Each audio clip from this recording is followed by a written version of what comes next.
there is no law on sex work. It's neither prohibited nor regulated. It targets more all the action around sex work. So soliciting is active and passive soliciting is forbidden since 2003.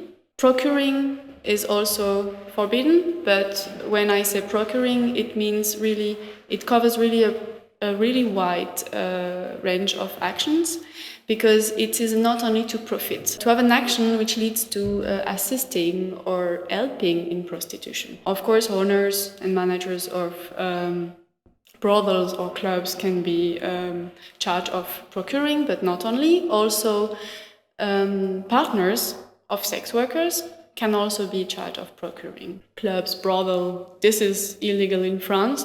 It's really hidden because you cannot say that there is sex workers inside. What is coming up now with the criminalization of client, this is something which we should completely forget. Also, it's not the solution. It will make the working condition of sex workers worse. They should be involved in consultations. They have also their word to say when it's about a more European policy, because we know that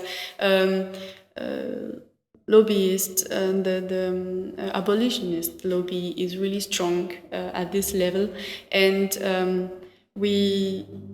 I think that the European parliamentary should also hear the other side and the voices also of sex workers, because they are the one who knows actually what they want for themselves, and we cannot tell them what we think is good for them. What we hear is that actually sex workers are starting sex work because they are forced to, or because they are obliged, or there is a kind of pressure.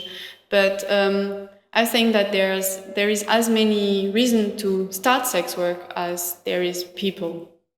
The huge problem is that for this matter, all political sides agree on it. So left side, right side, they agree on the criminalization of clients. The trafficking issue always pop up, and it has an impact on the debate, because they say, well, if we want to stop the situation of traffic, we should also avoid that there is some clients. It's completely different, trafficking and sex work. When we say that we are for more rights of sex workers, we are not speaking about trafficking, we are speaking about sex work. They are mixing trafficking and sex work, and they are also adding a lot of moral values, and like they are all victims. And so we speak about trafficking, but trafficking can be sexual exploitation. It can also be other exploitation.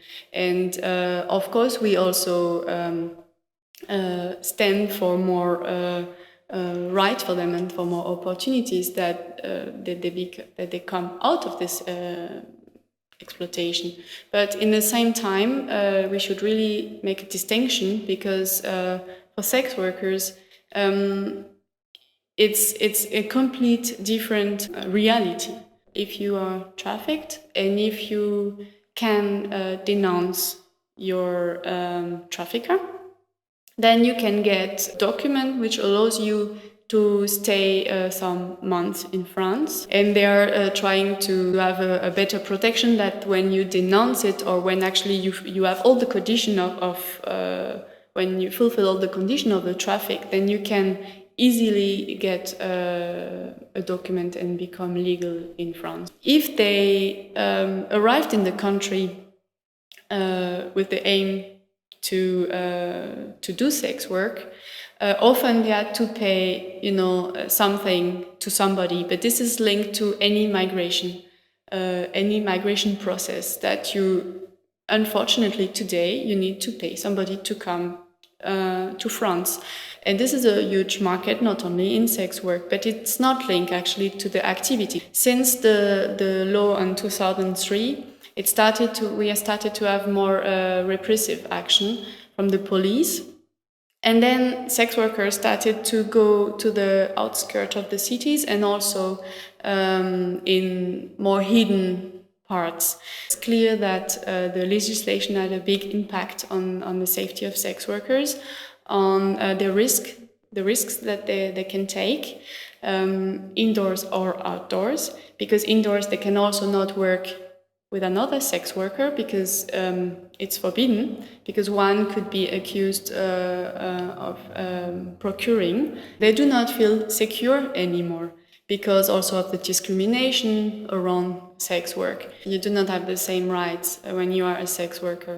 When we go to the police to accompany a sex worker who want to present charges against somebody for a case of physical violence or rape or anything, then always is coming this stigmatization. So that, but what were you doing with this person at this time, at night? Just trying to find a flat, for example. So you have a contract. When the owner finds out that you're a sex worker, I'm not speaking about having activity in their apartment, but just that he realized, or maybe somebody tells him, because it's always kind of micro society. We had cases where the person was just kicked out of the apartment. Of course, there is not the right to do it, but then comes also always the thing that, yeah, but well, I don't want to say anything. I know that he doesn't have the right to do this, but I don't want to fight for my rights, because if my friends or my social network knows that I'm a sex worker, then we should forget about soliciting, active and passive soliciting, because it's creating unsafe conditions for sex workers.